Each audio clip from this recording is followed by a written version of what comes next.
What's up, everyone? I'm Tyler, and I'm so happy you're here because we're starting a brand new series called The Comeback. You know, some of the greatest, most impactful stories are comeback stories. We all love to see the underdog win or see people succeed after facing setbacks. Take Apple, for example. They made it possible for people to use computers in their everyday lives during a time when most computers took up an entire wall in a factory building.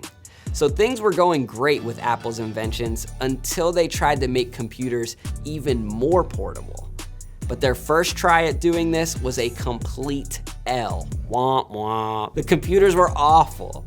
But without that first failure, Apple could have never learned the lesson that allowed them to come back with something as game-changing as the iPhones that fit in your pocket. Then there's also a comeback story of a kid from many years ago who was born in an ordinary small town. He grew up with siblings and went to synagogue like a regular Jewish kid. He eventually started teaching about God and became super popular and gave everything up. But then he made a comeback that changed everything. And that comeback is the reason we celebrate Easter around this time every year. Yes, I'm talking about Jesus. His comeback was so big that people have been following him for thousands of years. And it's why we're still talking about him today. Like Apple, and most importantly, Jesus, we love a comeback story because it shows us that sometimes what feels impossible can be possible.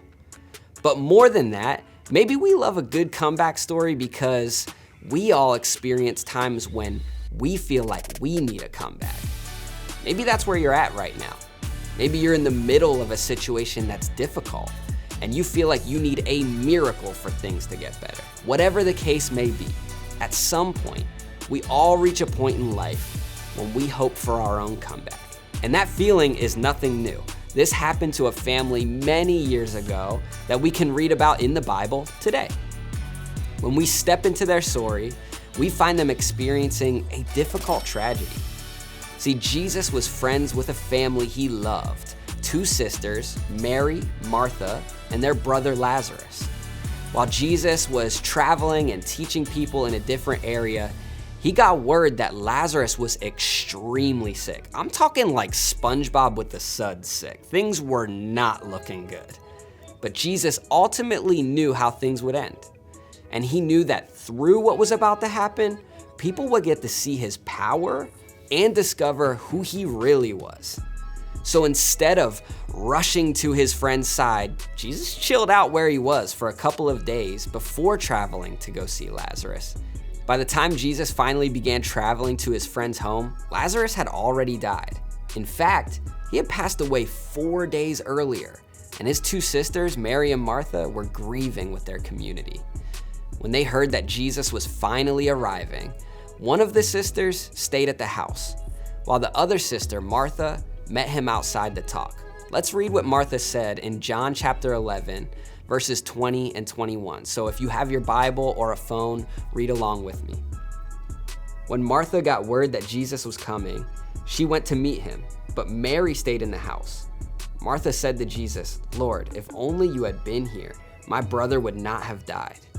Basically, Martha was honest with Jesus about her disappointment. She was upset that Jesus didn't show up before Lazarus died. But she also believed that Jesus would provide the comeback she was hoping for. What's so great about Martha is that even in her sadness and grief, she still had faith in Jesus and believed in what only he could do. Watch what happens next in verse 23. Jesus told her, "Your brother will rise again." "Yes," Martha said. "He will rise when everyone else rises at the last day." Jesus' response to her was unbelievable because he said that Lazarus would live again. Now, we can tell from what she says that she knew this would happen because it was something her family believed would happen in the future. But Jesus was talking about something a little different. He clarified what he meant by saying this in verse 25. Jesus told her, "I am the resurrection and the life. anyone who believes in me will live even after dying. Everyone who lives in me and believes in me will never ever die. Do you believe this, Martha? This is a really big deal. Jesus was basically saying, yeah, that resurrection you believe in is actually because of me. Jesus was telling Martha that she could place her hope in him. And did you catch it? Jesus said that he is the resurrection and the life. Present tense. Jesus was saying that hoping in him wasn't about some future outcome, but instead something he was doing in the present, right then and there. Here's what we know. Because of Jesus, Martha could have hope that there could be life even after death. Sadness isn't forever. Grief isn't forever. And that Jesus is working for our good in every situation.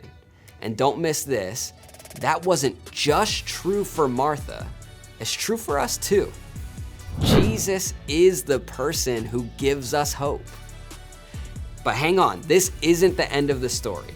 Jesus didn't just say that he is the resurrection, he actually proved that he could bring life by raising Lazarus back from the dead.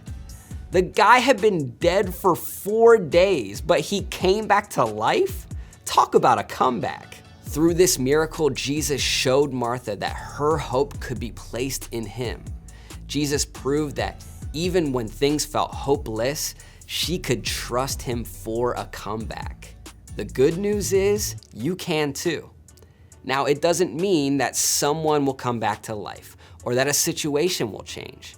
We'll still experience drama and loss and setbacks because, well, unfortunately, those are just part of being human. But since Jesus is the ultimate comeback kid, we can trust him to help us experience our own comebacks too. Jesus is still the person we can put our hope in. We can trust Jesus is with us in the middle of every situation and there to help us through anything we face. So the question for you is the same question Jesus asked Martha. Do you believe this? Do you believe that you can put your hope in Jesus? What areas of your life need a comeback? And what would it look like for you to hope in Jesus for that? Now here's the reality. Martha knew Jesus personally. They were friends. They shared meals together and had history. So for Martha, her friendship with Jesus is what built her trust in him.